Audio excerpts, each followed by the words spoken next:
Hello, ladies and gentlemen. Welcome back to episode 6 of America First Insight Unfiltered. I'm your host, Mark, along with my co host, Real. Hello, everybody.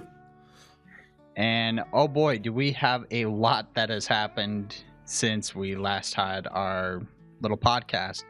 I think we're going to jump right into probably the biggest thing that has been in the political sphere for the past week or so, and that is USAID, the format of mostly foreign aid, but a lot of it to NGOs aid that the U.S. federal government was providing all across the world, and how much of a disaster it really was. You know, I knew when Trump and Musk they took over, they were gonna fight some bad stuff. I think everyone knew that, but I don't think anyone, including myself, I was not ready for the scale that they were gonna find. This is just one tiny agency in the corner that no one ever heard about 2 weeks ago. And no one knew what USAID was 2 weeks ago. But now it's like, wait a minute, this tiny agency has done what? Exactly. I'm just shocked. And this should piss a lot of people off because we're talking about hundreds of billions of dollars for the last how many years that they've just vanished. And Yeah. I'm shocked. I'm just infuriated that all this money disappeared and not one person questioned it after how many years of USAID existing? Well, Kennedy, I think was? I think it was Kennedy that USAID's been around. So the biggest thing I find most offensive about USAID is for anyone who has any right-wing value in the entire world, right? Think of one of your values, and I guarantee the USAID is funding a NGO that is against that value. Yeah. All of them. Every single liberal NGO in the world apparently was getting a fat check from the US government. Not even liberal. We're talking about like far left extremism. We're talking about the most extreme left-wing agenda possible. And that's what they're pushing. And the more you look into it, like you said, it's not just, one thing. It's basically every corner of the earth. If there's a left-wing party, we funded it indirectly. We gave them money. Yeah, no, you're 100% correct. So let's talk about a few of these things. First off, let's talk about legacy media getting money. All right.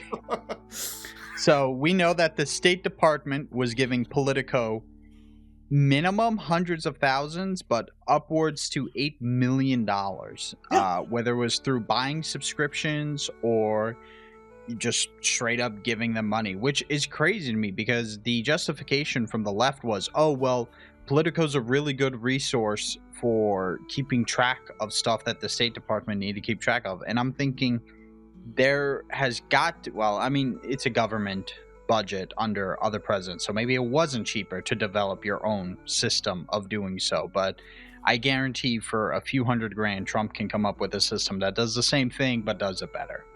Well, I mean, just put it this way. One of the biggest funders on earth was not the people for Politico. No. It was HHS. They were one of the biggest funders of Politico on earth. HHS. What do they have to do with anything? Well, why do they need Politico so badly? Why? One of the great questions. BBC also was receiving hundreds of thousands at a minimum, maybe millions of dollars. It was $2 million. They were the second biggest funder. USAID was the second biggest funder of BBC, a propaganda wing of the British government. We just gave them $2 million a year. That's crazy. And I mean, like you said, I mean, BBC is state propaganda for the liberals in the UK government, and we were funding that, which is just wonderful. I think the total was roughly 700 media agencies throughout the world received money from USAID, probably all over the globe, and in our allies, I guarantee it, and I guarantee they were all liberals. It was basically the entire West. Basically, every Western country, any of our allies or anyone close to us, we funded their media, and not just across the spectrum. Usually, far left outlets. I mean, this is just insane. And we're giving money to Ukrainian media outlets. We basically nationalized the media outlets in Ukraine. It's like 9 out of Yes, 10 we control. it was 9 out of 10 Ukrainian media outlets were receiving aid from the from USAID, and that's a thing that you actually find in all the ex-USSR countries. Is a lot of the liberals in ex-USSR countries, the ones that are styling themselves across Western liberals, they've always been called like, oh, you're paid off by the Western government or NGOs, and it was kind of always dismissed as, you know, all these authoritarian countries are just waving these people away. But it's true. In I think we gave the in the country Georgia, we gave their left-wing parties like nearly $2 million to help secure the elections there, which read that as fund protests against the right-wing party that won. We did the same thing in Romania, where we spent millions of dollars to protect democracy, and immediately afterwards the Supreme Court canceled their elections in Romania. Yes, very democratic. Very, 100%. The wrong guy was about to win. You Yeah. have to cancel the election. It's just unbelievable. It's like, what were you doing here? I mean, you just dig more into it. It's like $20 million for a Sesame Street in Iraq? That's a real thing. We gave them $20 million to create their own Sesame Street. We What? we have funded. This is another thing. The biggest export of America is either liberal news media or LGBT. It's one of those is our biggest export, because name a country and we probably gave money to an LGBT group in there. We gave at least $1 million to an Armenian LGBT group, at least another $1 million to an Albanian, 1.5 million to a Serbian cause to help LGBT people find jobs. We gave $5.5 million to LGBT activism in Uganda. Yeah, I mean, another 1.5 million to promote quote LGBT advocacy in Jamaica. Literally name a country and we have funded gays in that country. Yeah, That's crazy. $6 million for men who have sex with men in South Africa. I mean, these are real things. It's like, why do these groups see this much money? And why is it always the same thing? It's always LGBT activism. It's always this crap. I guess the government normal? always cut a check for that very easily, you know, as long as you did it. We spent $17 million in Vietnam creating a inclusion group, whatever that verbiage means, but it's literally all across the world. We have funded anyone who could remotely claim minority status. We've given them a check for at least $1 million. And those are your tax dollars, people. Let's not pretend this isn't like George Soros or whatever you're giving money. This is what you earn for. What the government's taking your 30% of your paycheck for, it's to help gays in Jamaica. That's crazy to me. I mean, this is insane. But the worst part about all of this, I don't know how it gets worse, but we finally figured out how Democrats get their money. Now Republicans do also, but like now we know where the Democrat slush fund is. USAID and these agencies, this is where the money was this entire time. It's been sitting there. So that means our taxpayer dollars, they've been going to the Democrat Party indirectly. And this is where the whole process was exposed. I mean, we're not talking about $1 million. We're talking about billions of dollars each year indirectly going to the Democrat Party or Democrat causes. Indirectly, of course. Or we'll just say directly. It's just tens of millions. Is it indirectly if there's only like one middleman and that middleman works at the DNC? I mean, we nearly, because USAID isn't just doing stuff outside the country. They also do fund stuff internally, you know. There was at least $1 million to help the African Methodist Church build a state-of-the-art 400-person auditorium. So we also, don't worry, plenty of internal stuff gets funded, and I guarantee most of the internal stuff just floods right back into the Democrats. We know Bill Kristol is a director of one of the companies that receives millions of dollars, and his paycheck is in the hundreds of thousands for being a director of that location. So, yeah. But it's so blatant. It's like no one knew about this, which is just crazy. Because apparently this was information we could have looked up for years, I guess. Most of it, at least. But we didn't. So, what the hell? So we just knew about this for 50 years, and we kind of just sat back and let it happen? The real question is, how long has the GOP been complicit in this? Oh, decades. Mitch McConnell, 50 years probably. His entire time. It's probably been a while. But you also have to think USAID is on paper relatively small. I mean, they had over 14,000 employees for them, which, by the way, Secretary of State Marco Rubio cut that down to less than 300 employees. 14,000 to 300. We're talking about money laundering. How many just federal jobs are just there so politicians can get their cousin's friend in a job? Because if an agency had 14,000 and it's down to 300, clearly a couple people were useless. Well, Well, USA, I mean, just this whole thing demonstrates how corrupt this whole process is. This whole system, it needs to be blown up completely. There's no other way to put it. You have to destroy this entire system. I mean, I just can't believe that it's this much money. And again, it's it's not as much as, say, the Department of Defense or whatever, which I can't wait for that one. Audit the Department of Defense to see what happens. Yes. But USAID, it's what is it, $50 billion a year or whatever? It was not that much in terms of our grand scheme of it. But it's you just start doing the math. How much Democrats spend in 2024 for their election? A lot. I wouldn't have a number, but it's at least $1 billion. It's a few $1 billion. And you start doing the math and you realize, oh, wait a minute, a few $1 billion, that's the difference between possibly Harris winning or Trump winning. And you start doing this every single year to every Western country, in Europe, in countries like Canada, Mexico, whatever. You start doing the math and you realize we have been influencing elections, which we've done for a while, obviously, but we have been exporting this crap for years, and we've been spending billions of dollars on it every single year in the name of foreign aid. Which, this is the thing that infuriates me the most, is the fact that we used the starving children in Africa as an excuse to do this. They cover this up saying, oh, this money's meant for kids in Africa. They're starving. But this money went to the political parties in Britain, for example, or Germany.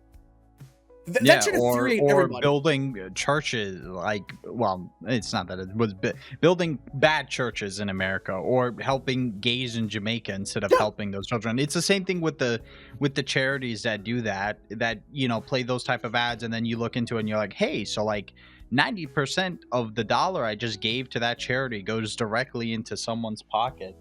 That's a bit excessive. And that's the government, basically. The most ironic thing is, which country had the worst foreign aid? As a percent that actually went to it? Which one? Haiti. Haiti had the worst. Of all countries, it was Haiti. It was they spent, I think, $2-3 billion. And guess what percent they got of it? What, 50? Just a percent of the $2 billion they got. How much do you think they got, actually? 50%? 2%. Wow. 2%. And half of it went to organizations in DC, Maryland, and Virginia. And the other half is listed as other, miscellaneous. Listen, whenever you see a report that says other miscellaneous, that just basically means someone pocketed it. That's what it happened. Yeah. They just say miscellaneous. So, $1 billion someone pocketed. The other $1 billion they gave to organizations in DC, Maryland, and Virginia. I wonder what organizations those were. And they gave the people of Haiti $10 or whatever, $40 million. Yeah, no, that sounds correct. See, the biggest thing, and I'm, it's a good thing this is being brought up. And another nice thing is the USAID conversation is going past the average news cycle of 3 days. That means people actually care about it, in my opinion. Well, but it's important to know about this stuff, and I'm glad people are talking about it. We spent $500,000 trying to expand atheism in Nepal. When it took how many years does Flint, Michigan even have clean water? I know it's more than 500,000, but it could help. It's just the amount of money, and think about the homeless veterans we got in America. 30,000 of them or whatever. We spend our money on, not on them, but on spreading atheism in Nepal, on a Sesame Street show in Iraq, on ourselves. It's what are we doing? What the hell are we doing with this money? But it's just like, and the worst part is how Democrats are responding. You know damn well that they're only responding the way they are because they know they got caught. They know this is their slush fund. Yeah, this is Brian, senator from Hawaii, specifically said, like, after USAID started making the news and they closed it down, he's like, I'm not going to vote for any Trump cabinet member, which, yeah, like, you were going to vote for any of them until USAID is back. And it's like, well, I mean, if you're defending the biggest slush fund in the entire world, I almost have to presume you're involved with it because there's really because Democrats could walk away with a victory here by saying, you know, we need to reconcentrate this money, but they won't because that money goes to them. They won't even do that. And the thing is, they banked all their political capital on this. I guarantee you they're making the 2026 election about this issue because they're that dumb. And take a guess, there's a new poll from Reuters today. They came out and asked, do you favor a freeze on foreign assistance programs? And 56% of Americans said yes. So vast majority. The Democrats are going to take all the wrong lessons from 2024 and use them in 2026. They're already saying how, like, they're going to attack Doge a lot, which Doge is supposed to be disbanded by July 4th, 2026.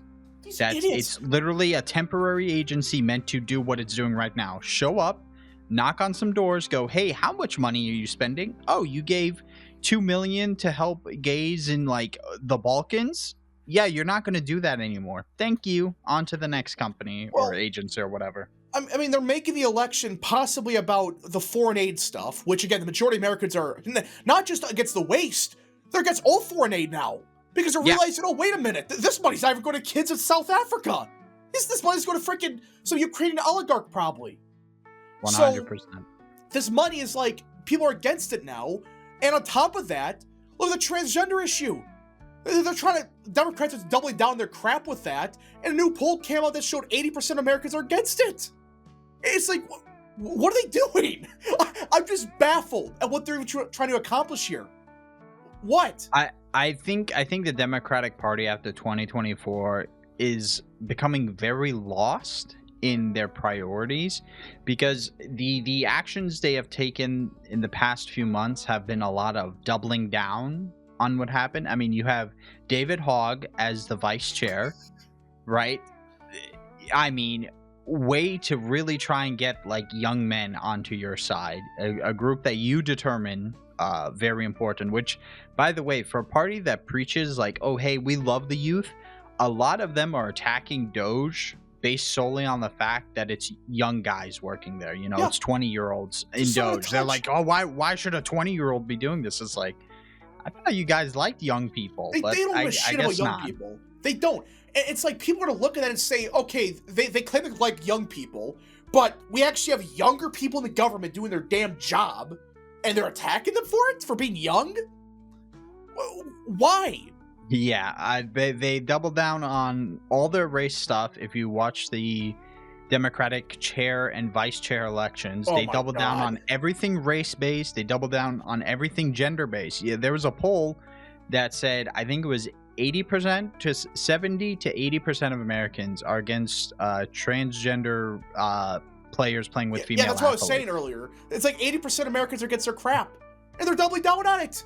Yeah, which is the whole thing about amazing. You could have taken any lesson from 2024 that it could have wronged, but it would have been better than what they did now. They just said, oh, we did nothing wrong, actually. We have to just triple down because America's racist and sexist. I mean, look at the fact that Harris leads every 2028 poll by like 20 to 30 points. She's almost right now polling where Trump was polling after 2020, which is in terms of primary, which means she is a very, very, very strong front runner, which, you know, I'm all for. Go for it, Dems. JD Vance is going to make Swiss cheese of her on a debate stage. It'll be amazing. I don't want to get cocky or anything, but at this point, it's like, are they giving win back the House in 26? I know it's early, a lot can change, but like, I'm being serious. With how they're acting and what issues they're focusing on, they've been out back the House. I mean, there was that one poll. It showed the GOP, I think, disapproved by 2, and it showed the Democratic Party disapproved by like 27 points. And this was before the USAID stuff. It's gonna get worse. It's gonna It will, get because their whole messaging, their whole scheme, it's like they cannot comprehend how to work in an environment that is swinging against them. You know, 2008, it was swinging towards them. 2012, it was still enough towards them. It was fine. 2016, they stumbled a little, but they had enough legacy media and enough woke people to kind of keep it afloat. 2020, COVID kind of messed things up for that. But 2024 now, you know, it's very clear. I mean, with every single demographic swinging against them, bar like two very small ones, and every single age group swung towards Trump. Basically, varies how much. I think old people by like 1 point, young people by 20. Every race group, every minority swung like 10, 20 points towards Trump. I mean, Hispanics are 50-50. Every single economic class is now 50-50. It's really tough for them to figure it out. They just cannot comprehend a world where their message is the bad message. They went in the past when they could be loud about their message and it was supported, or at least neutral to enough people, it was fine. But now that people actively hate what they're saying, they don't know what to do. They can't keep their mouths shut because everyone in their party is a loud activist at heart, except the really old people who are just there to be comically corrupt. I mean, just when you have Chuck Schumer acting like a man-child in front of the USAID department, I mean, you see that video? He's acting like a man-child. We will resist and we'll fight back or whatever. Oh my gosh. It's unbelievable.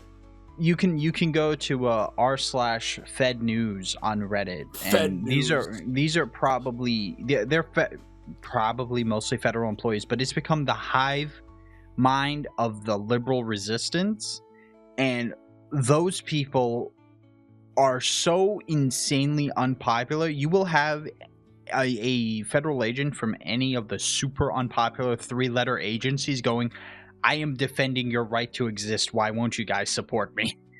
to like an average citizen. And it's like, Jesus, my Lord, you cannot pick a worse agency to defend.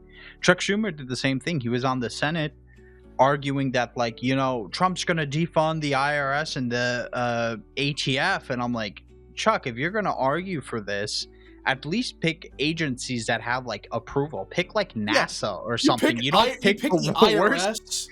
You don't pick the worst agencies in the entire government to try and die on that hill. What's the favorability IRS? Like 10%, maybe, if that. Maybe it's got to be the lowest agency by far. There's no doubt about it. Why would you focus on that? That's the biggest problem. They still think it's like 2008. They still think it's 2008 where they can get around this crap. It's like, no, you cannot say, yeah, the IRS, we want to protect it. It's like, in 2024, remember? They touted Harris's endorsement from the IRS. It's like, yeah, I was endorsed by the IRS. Vote for me. It's just, they've learned nothing. In fact, they've got it worse. Somehow. Yeah, nah, they're very lost. I mean, politics changes fast, but the issue is they've almost been running on the same platform. I would call the 2016 to 2024 platform almost identical the whole time. They got lucky in 2020, which we're seeing what Trump's doing now in his second term. You know, it's a good thing they got lucky. Guys. You know, and even then, their 2016 to 2024 platform is a extension of the worst aspects of the 2008-2012 Obama platforms. You know, it's I will say this, it's a miracle that they did not hound Trump more for not having a healthcare plan during this cycle, because he still doesn't have one. There's a lot to attack there. That's one of his genuine weak points electorally, I would say. Well, but the Democrats are so engulfed in the social stuff now that they can't even sit back and talk about that. Well, I mean, this is why, like, the left was never able to win the culture war, right? That don't let them fool you. They've never won it. The only time was gay marriage, and that's because the way they spun it as, oh no, it's completely normal, and we basically forced it on you. They only won it because of the Supreme Court. Yeah, if the Supreme Court never did Obergefell, it would probably be still sitting in the 40s approved. Maybe that's just how it works. And that was a whole like propaganda campaign. And Democrats, what they were able to do was that they never ran on gay marriage being their number one issue. It was always like their number 10 issue or whatever. They focused on healthcare, the economy, the things that people care about. I mean, 2008 Obama was still anti-gay marriage. I think he was only pro-civil unions. But even in 2012, he didn't make that his number one issue. He never did. Democrats, though, it's like, let's run on nothing but transgenderism, late-term abortion, mass amnesty. I'm sure it's very popular. And it's clearly not. I mean, every poll's like 80% of Americans are against it. Every single question. It's like 80%, 80%, 80% every time. Yeah, it's really, they're just very lost right now. I don't think they have someone to reorientate the party in a correct way. Harris is not the person to do that. Pelosi is not the person to do that. Schumer isn't. The new DNC chair isn't.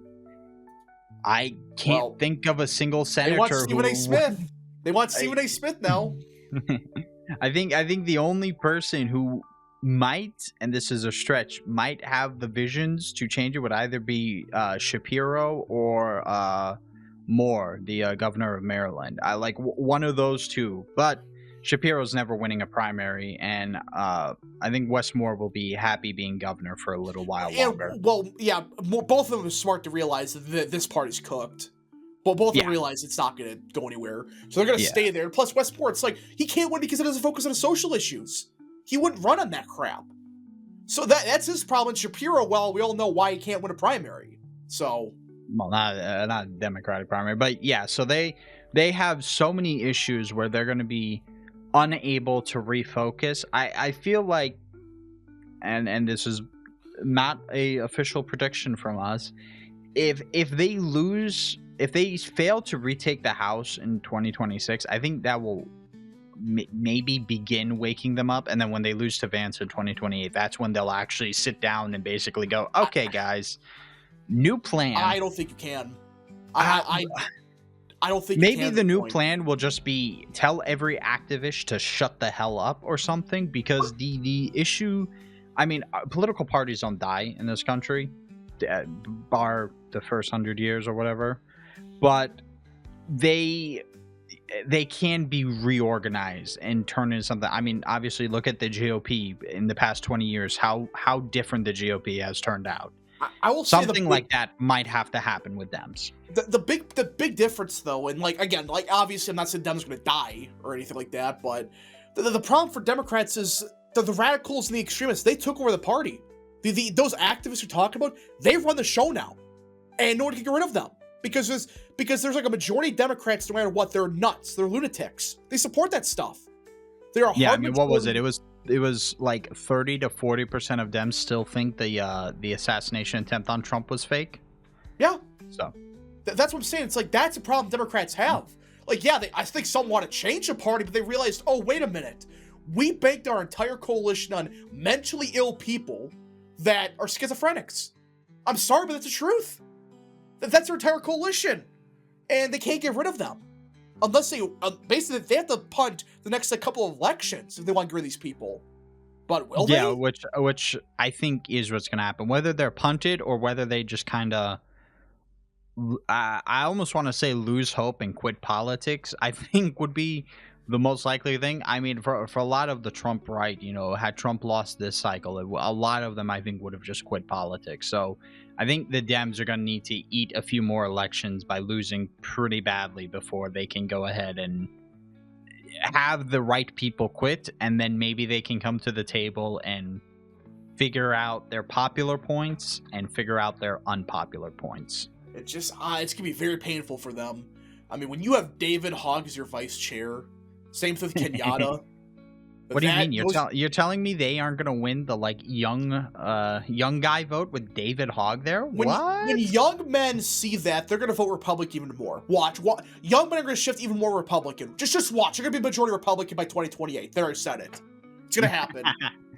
I mean, under Vance, I can see that. I think because another big difference, especially with young men, I feel like, is young men like having something to strive for or be a part of something bigger, typically, especially the current youth who, I don't want to say lost, but with the way the world is, it's easy to kind of become lost in that sense. That's why I think religion has been growing with young men more, is because they're looking for something bigger. The same reason I think young men are getting a bit more into politics is they're looking for something bigger.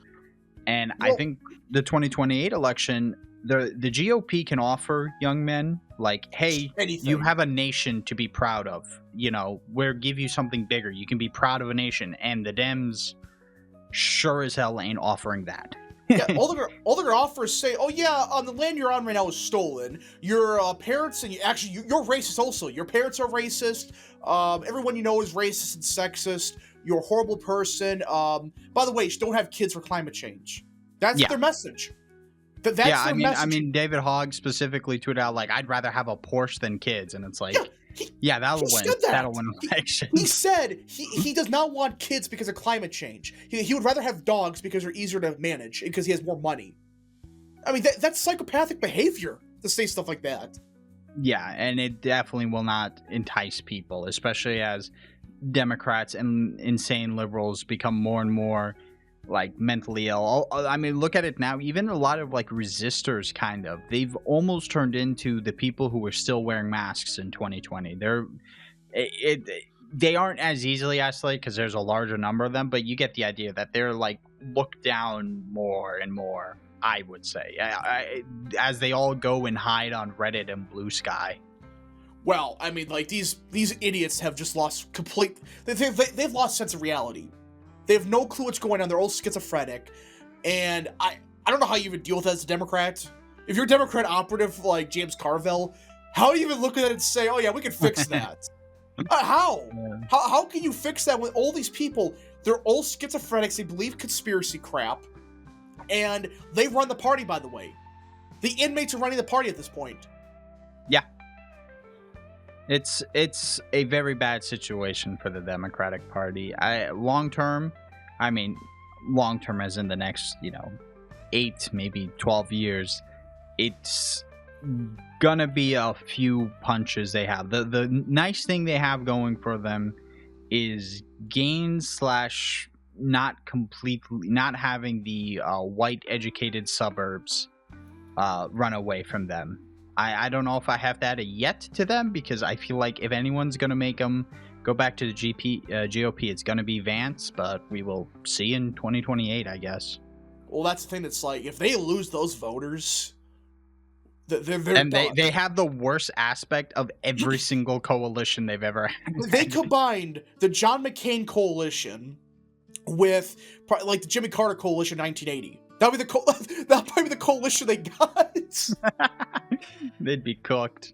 They do okay in like a couple counties here, maybe in like Atlanta, but that's about it. Maybe Dems are secretly trying to build a coalition that only wins elections during the like special elections in the middle of Iowa no one's ever heard of. Well, and that's their hope. When they're back to that stuff again, I mean, these idiots have learned nothing. They are still saying, yeah, the special election with 1% turnout, 10 people voted, is an indicator of a blue wave. Yeah. The same thing happened in 24, and look what happened. Yeah, I remember in 24, everyone freaking out because we had the special election in Eastern Ohio for Ohio 6, I think it was. The guy underperformed by 20 points, and then Trump goes on to win Ohio by the most and he won by like 30 I points. think ever won or something. And that Republican also won by the, I'm going to say, correct margin. Well, because again, special elections are not the same, especially for this coalition. People gotta understand that the Republican Party, this is the thing they got to worry about, but I think this is much less of a concern the Democrats got, is the fact that special elections have lower turnout, and the only people that vote are those schizophrenics we're talking about. The white resist liberal. When you have the white resist liberal who's on Blue Sky, like you said, thinking, every single election's life or death. Yeah, they'll be out there in the middle of January for the special election. Meanwhile, the guy who just voted 5 months ago and thinks everything's improving, he's not going to care. He doesn't even know who his state rep is. Yeah, and again, that's part of Republicans that's probably got to deal with, but at least they could kind of deal with it a little bit. All you got to do is just get a get out the vote operation. Democrats, they have I'm the sure money. if Turning Point USA or Scott Pressler cared about a random Iowa state house district that I don't think determined the majority or the supermajority, they could have won it probably, but no one cares. Oh yeah, they're not gonna work. If it's like a low tier race like that, they're not gonna care. Yeah, It sucks, that one but is. that's the Republican Party. Races like that, they're not gonna care, which they should. But I would much rather have that as a problem than, oh yeah, Democrats, We they can't need win an election at all. Yeah, you can't in win an general. election. For you to win an election, you need no one to vote. You need disenfranchised people to actually win. Yeah, it's very funny seeing the Democratic Party in the past like few months switch over from every single state should register every single voter as quickly as possible to, hey, only the like smart people should be allowed to vote. Yeah.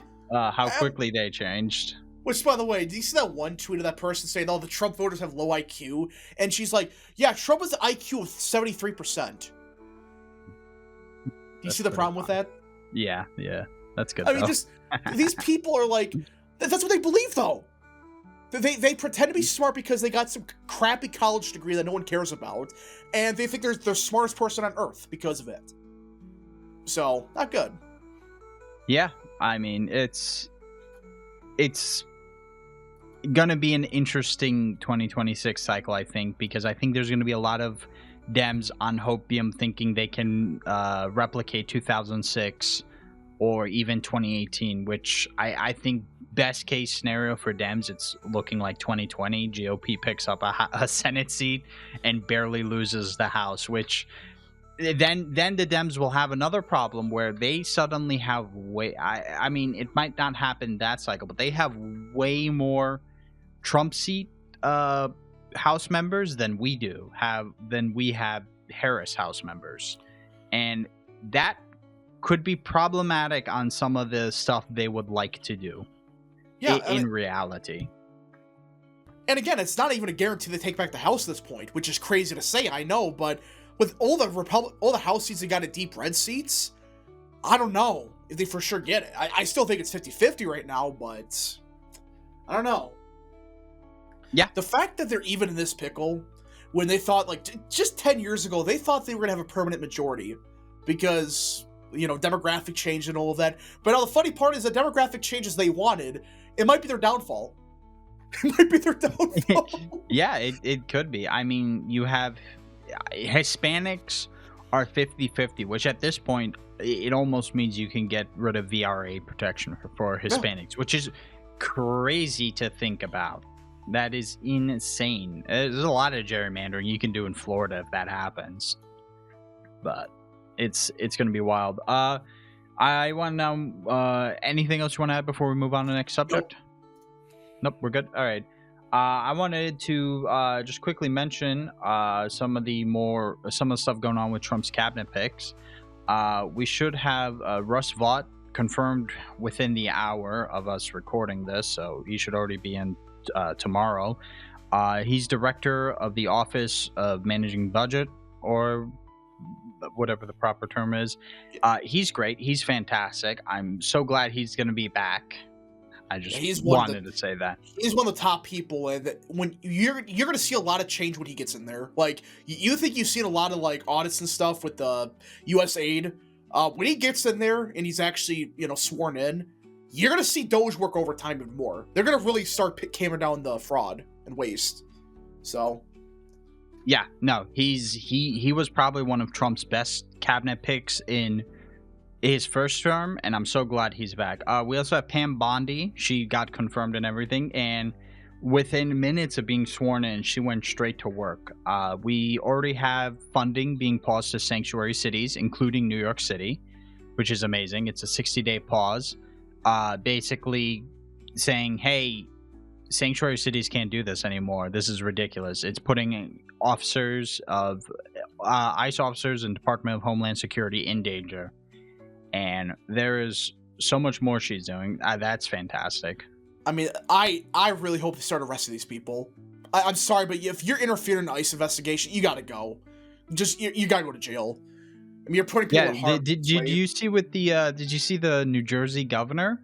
Yeah, He's who going to went run ahead insane. and he has an illegal. He's like harboring an illegal. Homan better show up with handcuffs. Yeah, it's like, yeah, it's ridiculous. I have an illegal migrant in my house. That's a great thing. It's still not as funny as that one white liberal that went on national TV. Like, this was a year ago, and she's like, yeah, you know, I actually have like 3 or 4 illegal migrants in my house. They're all great. They do free labor for me.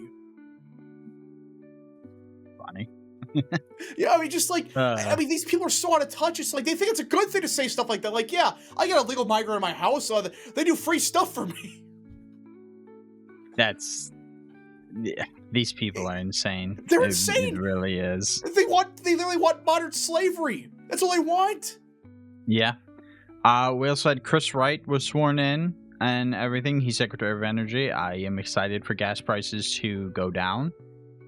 I think in between our sessions, we also had Zeldin was sworn in, which is also excellent. I think he'll clean up a lot of the Environment Protection Agency, because a lot of that has just become not only DEI, but just straight up America needs to live worse so the environment can be better, while ignoring China and India and other nations. So that'll be also excellent to see. Also, I think Scott Bessent got in too. Yes, right? I think he has. But overall, Trump's cabinet picks are moving along at a decent pace. He's definitely way ahead of schedule compared to first term, and I think he's still ahead of schedule of Biden's term in terms of how quickly they're getting cabinet members. So I mean, by the end of this week, or next week, I should say, everyone else should be confirmed. So RFK looks like he's going to make it. Same with Tulsi, Kash Patel. It looks like the pressure campaign worked. So yeah, which is good. Which again, it can still go against them, but it looks really, really good for them. So that's a good thing. Yeah, I mean, it's what the American people wanted. These guys should not be held up. I still can't believe it took Biden until like late March to get all his cabinet picks in. I did not realize it took him forever. But speaking about Biden, you know, I find it ironic that people were saying like no one voted for Musk. You know that argument's like, oh, no one voted for Musk. It's like Trump literally said he's gonna put Musk in there. Same thing with RFK and Tulsi. We known about this. And these idiots are really attacking him because he's the unelected bureaucrat. Where were they when they've had unelected bureaucrats in office for years? They in fact started the crap. Yeah, the Democrat continue to be hypocrites, but it's gotten way worse, which I think is starting to annoy the American people. You know, there's always that meme where it's like, oh, you know, conservatives, the only thing they can do is call Democrat hypocrites. While we don't need to call them hypocrites anymore. They still act the same way while we kind of truck on. But I think it's been going on for so long, and their hypocrisy continues being just so blatant and so poor that it's starting to wear on people. You know, you can only say like, oh, we're in an oligarchy, when Biden had probably the biggest oligarchy with all the large companies in history behind him so many times. Also, you could just mention the fact that the Biden administration, they just mention what they did to Catholics. The supposedly Catholic president, what his FBI did to them. Knocked down their doors at 3 a.m. for being pro-life. So don't listen to these people about like, oh, the unelected bureaucrats, they're targeting the American people. The Biden administration literally targeted its political opponents way more than Trump is even considering. If I'm Trump, I wouldn't be able to control my anger at these people. I would have thrown all them in jail by now. Yeah, but I mean, remember that the Department of Justice was investigating parents who like called their school boards being pissed off about all the gender stuff happening. They freaking would knock down Catholic doors because they're Catholic. It's just that's the FBI and the DOJ. That's what they were doing, and they still have yet to answer the questions about that. But that's what's going on under Biden. You have these people the gall to say that Trump's being a dictator right now. If he's a dictator, why is he going through the valid legal process for all this stuff? Yeah, no, it's so it's just rough. And speaking of the FBI, what was it? I think it was 30% of FBI agents were involved in investigating the January 6th cases. That is crazy to me. It was like 5,000 agents were investigating. That's what, like 3 agents per person? Yeah. What? That's a terribly inefficient rate. You're telling me that they did nothing with terrorism. They did nothing. They weren't worried about was happening at the southern border, but they were worried about grandma going into the Capitol for a day, for 5 minutes. That's what they were worried about. 30%, that's insane. I mean, that's why these people, they have no right to complain. It's like they're complaining about gas prices now. It's like, oh, gas prices, which actually went down, by the way. I should say egg prices, actually. They're complaining about egg prices. These same people 2 years ago, they were saying egg prices were perfectly normal and that, oh, the president has no control over that. But Not even 2 years. It was 3 months ago. Well, yeah, 3 months ago. And again, what happened was the bird flu actually happened and a bunch of chickens died. We're killing millions and millions of chickens to prevent the mega spread of bird flu or whatever. So, that's a little bit out of Trump's hand. And you know what? If he did do something to prevent killing those chickens to keep egg prices normal, then they'd be complaining that he's helping spread the pathogen. So spreading the bird flu. Again, it's like, listen, it sucks egg prices went up, but at least it's not with Biden gaslighting people saying, oh no, the prices went down actually. There's no inflation. It's like no one's suggesting that. Everyone's just saying that, oh wait, this inflation, that's out of Trump's control. That had nothing to do with it. It was going up before he went in office. So I don't know what they're complaining about. They're insane. Moving on to the next thing. It's really as simple as that. They're detached out of reality and insane. And moving on to the last topic of today, we finally got the Pollster Scorecard update. Woo! Round of applause. Yay. We have the America First Insight Pollster Update 2025, which is just great to finally have and everything. Thank you so much for the effort you've put into it. So it took a little longer. I wanted to revamp it a little bit because the other scorecard, it was nice, but it kind of was unoptimized, to say the least. But it's finally up. It's large part because you also did a lot of it. It took me a while to actually work on it, but it is out finally. I like it a lot better. I think it's a lot more smooth, and I'm surprised by some of the grades, honestly. But hey, that's actually a good system that I'm not deciding what's actually good or not. That's what the numbers were. So yeah. I just wanted to go over a few of them. First off, we have 4 A++. We have BSP Research / Shaw and Company. They really don't poll much. In fact, most of their polling is from 2022. I think they mostly nowadays only poll Hispanics, so they don't get analyzed anymore that much. So when we eventually cycle out 2020 or whatever, they'll be dropped. So I don't really count them. I count the other 3 A++ pollsters as guys who actually polled during 2024. Number 1, of course, is Atlas Intel up there.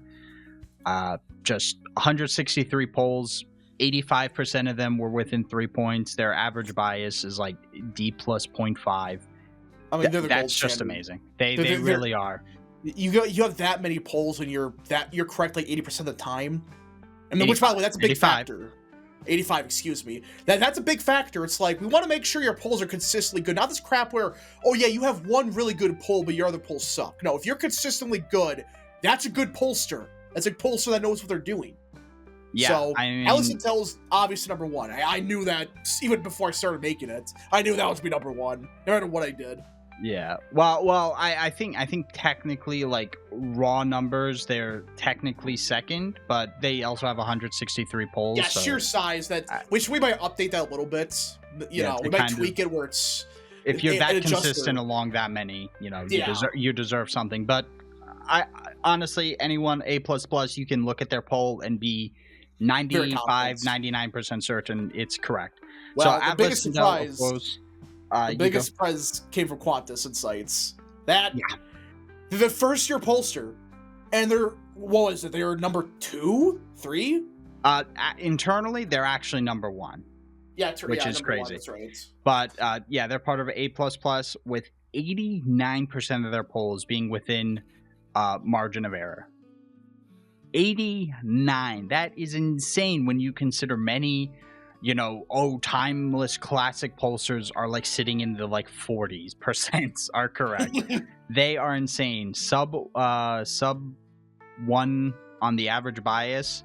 They just did amazing. And also Patriot Polling too, another pretty small polling firm, also did fantastic. This really, besides Atlas, which I think Atlas is the only giant pollster company, it's dominated by small pollsters here. It's Big Data, Trafalgar.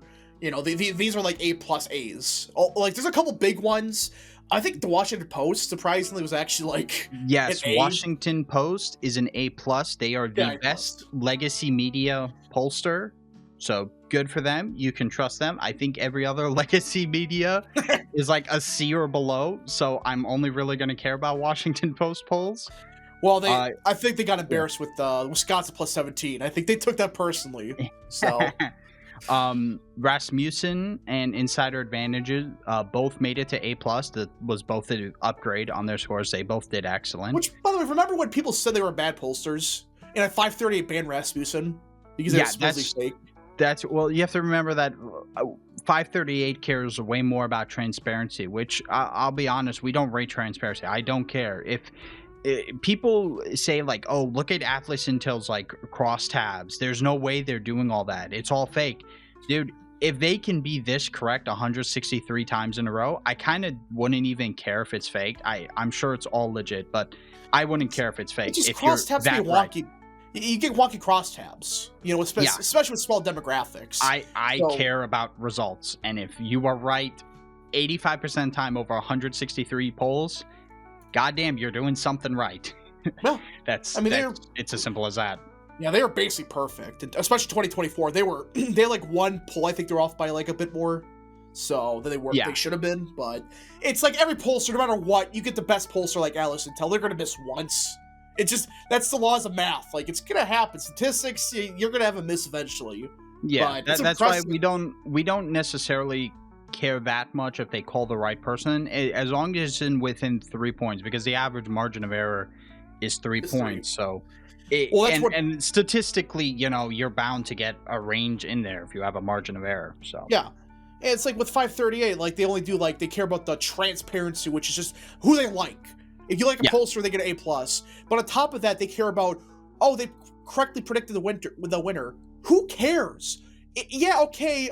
Washington Post and or ABC News, I think it was, they said it was, Biden would win Wisconsin, but by 17 points. They're up by 16 points. That doesn't count. The guy who gets Trump +1 in that scenario is more correct. That's just objectively how it should be.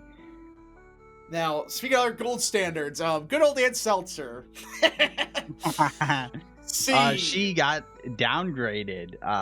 She's down to a C.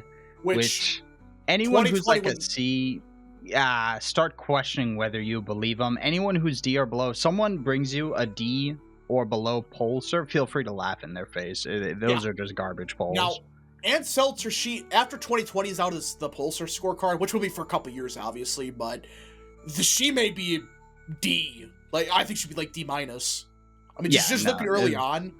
It was bad. But it's she threw her career away, which I seeming how she retired, I think she wanted to either way. No, she didn't retire. She just merely moved to a different company. That's great. Do we know the company yet? Can we start grading them? Oh my gosh, I swear if she needs to be a Democrat poll, so it's going to be the same thing. It's going to be the same C. It's how it works. Some other big people, TIPP, also called the gold standard normally, dropped from A+ to A. Yeah, they had a weird cycle. Yeah, they had a few flukes, and I think a big reason was because I'm pretty sure they switched their methodology this year. They trusted Ipsos. So that harmed them. Trafalgar, back at A+, or A-, sorry. They are one of the only people with a consistent R bias, by the way. Almost everyone, including Rasmussen. I remember everyone's always giving Rasmussen so much garbage for being like, oh, you're such an R-leaning pollster. But if you look at the data, they've always leaned D, especially on national polls. They've always been left. Yeah, now with Rasmussen, Rasmussen's a weird pollster. Like, I think they're real. Like, some people say they're fake. But with Rasmussen, they're either spot on or they're off by 10. Listen, that's the truth in it. Like, this cycle, they've been mostly spot on. So yeah, but prior cycles, that's where they get some notoriously bad results. But that again, it's like that's the way they do it. They do the daily tracker, so that's why it kind of inflates a little bit. Yeah, that's why for example, for on our approval, we wait and we do a week's worth of their data, because daily trackers will always be prone to wild swings, which is not great for anything. Big Data Poll, or People's Pundit, also up there, A+, good for them. We also had another newcomer, SoCal Strategies, managed to get an A- on our polling scorecard, which is great for a first-time pollster. I mean, he's beating out so many established names. I mean, how is it these new pollsters, they're beating out the established ones? How? It's crazy. And the worst part is so many of the people in the C's and the C pluses, you have like Marist College, you have Quinnipiac, New York Times, Siena. A lot of those guys actually went up in the grade because they heard it. I mean, if you say something's 50-50, it's pretty tough for me for us to determine what's not. That's why I will be moving the minimum score to be in our aggregate probably to a B-, because the C is now full of a bunch of people who heard it during 2020 that I know are not great. I know Ipso is not good, but they heard it. If you call everything 50-50, I can't do anything about it. That's a one problem we gotta eventually figure out. Like, I don't want to change it too much, but the problem is when you have these pollsters that say, 1 week it was D+20, but now it's D+1. It's like, you're full of crap, dude. Races don't swing that much. It's not 50-50. Just if it's 50-50, fine, but don't go 1 week of D+7. Like, I think it was RMG Research. Like yes. 2 weeks before the election, it was like, Kamala Harris will win Wisconsin by 7 points, and the final poll was a tied race.